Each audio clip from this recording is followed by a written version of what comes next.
My specialty is pediatrics or adults with brain tumors. So cancer is still a big problem for kids, and it's the second leading cause of death in children under the age of 15. So I think that's something that as parents, I don't know if you feel like, why me, but it's actually a common thing out there, unfortunately.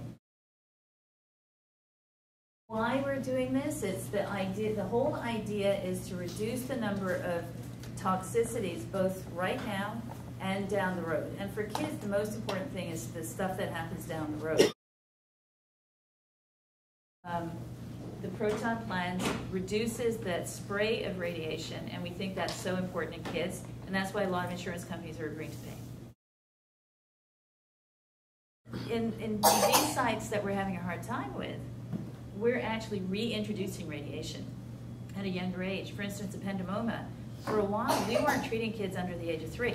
Now we are, because we realized without the radiation, the outcomes weren't so good. So it's one of these things where we realize we have a tool, we have to use it, and we're kind of always in this balancing act in a yo-yo of where we have to stop and where we have to kind of keep on going. So you see the blue area is less than it is down here. So this is IMRT, and you can see the blue extends down here, it goes out there, whereas the blue is really much more limited, and the higher dose is more concentrated in the Proton versus the IMRT. So this was a planning study that we did, and it's again, this is very, very good Proton planning, and this is very, very good IMRT planning. And no matter what, it seems like we're always cutting out a lot of this extra blue dose that we don't see here. And so if we're using this appropriately, we may be able to spare this here, these pink things here are what we call the hippocampus, and we think that's associated with memory. So if we can reduce the dose to those structures, then that'll provide hopefully a better outcome to patients. The number of survivors are increasing.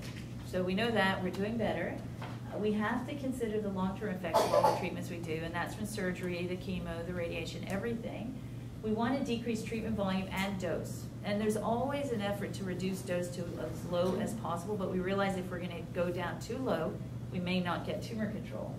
We have to educate you guys and other caregivers about all the potential side effects from all of this. So as the kids get older, they're aware of what their potential issues are and that they know to recognize them, and we can help overcome them. There is this thing called long-term follow-up guidelines at curesearch.org. I think I got the address right. And they actually, this is through an effort through Children's Oncology Group, and we've actually listed by site what particular issues need to be looked at for kids depending on what their tumor was. So if they had a knee tumor, for instance, or a leg tumor, what issues to worry about when they're 10, 15, 20 years out of therapy, brain, breast, all of that. So all of these issues, this is actually a great resource, and we need to continue collecting our data.